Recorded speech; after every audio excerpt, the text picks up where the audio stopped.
যাইমু একটু সবজি কোন স্যার আপনারা কি দাদি গায়ের আপনি কোন আপনার কি লাগে? আমার ছেলে স্যার বড় ছেলে ঘরের আমার বুড়া মানুষ আমি যাইতেছিলাম স্যার যাইতে দিল না পুৱাৰ অগ্নিকাণ্ডৰ ঘটনাত নিহত কাছাৰৰ মনোজিত মাল আৰু ৰাহুল তাঁতীৰ ঘৰত এই মুহূৰ্তত হুকাহুকুল এটা পৰিৱেশে বিৰাজ কৰি আছে। মৃত্যুৰ সংবাদ শিলচৰৰ যি এই দুই লোকৰ ঘৰত আহি পোৱাৰ লগে লগে হুকাকুল এটা পৰিৱেশে বিৰাজ কৰিছে, কান্দোনৰ ৰোল। এই মুহূৰ্তত দুয়োখন ঘৰতে আচলতে হুকাকুল পৰিৱেশে বিৰাজ কৰি আছে। প্ৰতিবেশীসকল দুয়োখন ঘৰতে আহি ভিৰ কৰিছে আৰু দুই মৃতদেহ আজি দিনৰ ভাগত বা আবেলিৰ ভাগত ঘৰলৈ অনাৰ কথা আছে এই মুহূৰ্তত। আৰু এই মুহূৰ্তত মই আছোঁ মনোজিত মাল, শিলিগুৰি অঞ্চলৰ দৰমখাল অঞ্চলৰ এই বাসিন্দা মনোজিত মাল। আৰু মনোজিত মাল ১.৫ বছৰ পূৰ্বে গোৱালৈ গৈছিল। দৰিদ্ৰ পৰিয়ালৰ ল'ৰা হয় আৰু একমাত্ৰ উপাৰ্জনকাৰী হয়।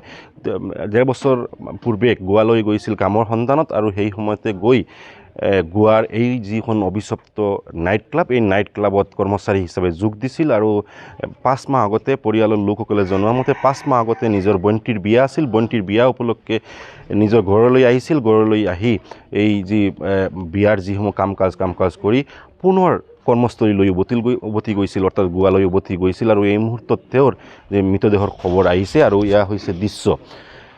এনেদৰে হুকাকুল এটা পৰিৱেশে বিৰাজ কৰিছে মনোজিত মালৰ ঘৰত। এই মুহূৰ্তত যিসকল পৰিয়ালৰ যিসকল আত্মীয় স্বজন আছে এইসকলে আহি এনেদৰে ভিৰ কৰিছে। কান্দোনৰ ৰোল দেখিবলৈ পোৱা গৈছে।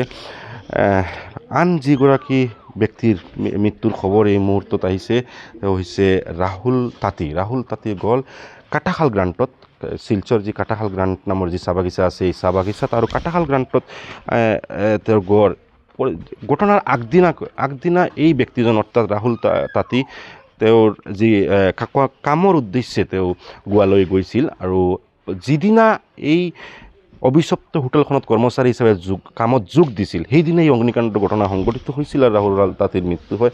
মই এই মুহূৰ্তত অকণমান কথা পতাৰ চেষ্টা কৰিম। মনোজিতৰ পৰিয়ালৰ সৈতে মই আছোঁ আৰু এই মুহূৰ্তত তেনেকুৱা কি পৰিৱেশ, কিমান সময়ত এই যি মৃতদেহ আহি উপস্থিত পাব মই সম্পূর্ণ খবর লম। কটার সময় মৃতদেহ আসবে? কোনো খবর পেয়েছে? বিকালে আসবে। কীভাবে খবর পেয়েছিলেন মৃত্যুর খবরটা? গতকাল এখানে তার পিসির তো ভাই একজন আসছিল কাজে, সে ফোন করিয়ে তার বাবাকে জানায় কাল 1:30-2টার সময়, তারপরে তারা খবর জানিয়েছে। কবে গেছিল এখান থেকে কাজের উদ্দেশ্যে? বিগত 2 বছর আগে কাজে গিয়েছিল, কিন্তু গত 5 মাস পূর্বে কাজ থেকে বাড়িতে এসে নিজের বোনকে বিয়ে দিয়েছে। বিয়ে দেওয়ার পর পুনরায় কাজে যাওয়ার পরে এই ঘটনা ঘটেছে। আচ্ছা, ঘরে কোন আছে, কে আছে? ঘরে তার বাবা আছে, মা আছে, আর হ্যান্ডিক্যাপ একটা বোন আছে, আর ছোট ভাই একটা আছে।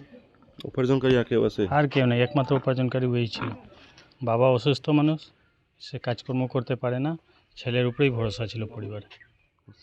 এনেদৰে এটা হুকাহুল পৰিৱেশে বিৰাজ কৰিছে কাছাৰৰ এই দুইখন গাঁও, ক'বলৈ গ'লে বস্তি। আচলতে এই শিলিগুৰিৰ যি দৰমখাল অঞ্চল আৰু কাটাল গ্ৰাণ্টত এই কালি ৰাতিৰ পৰা যি খবৰটো আহিছিল আৰু কালি ৰাতিৰ পৰা এনেদৰে হুকাহুল পৰিৱেশে বিৰাজ কৰি আছে। এই মুহূৰ্তত দুয়োখন ঘৰত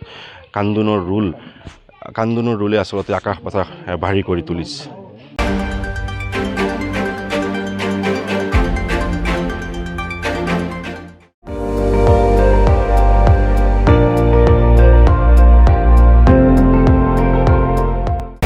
আপুনি চাই আছে ND24, সৰ্বশ্ৰেষ্ঠ নহয় সৰ্বোত্তমৰ দৌৰত।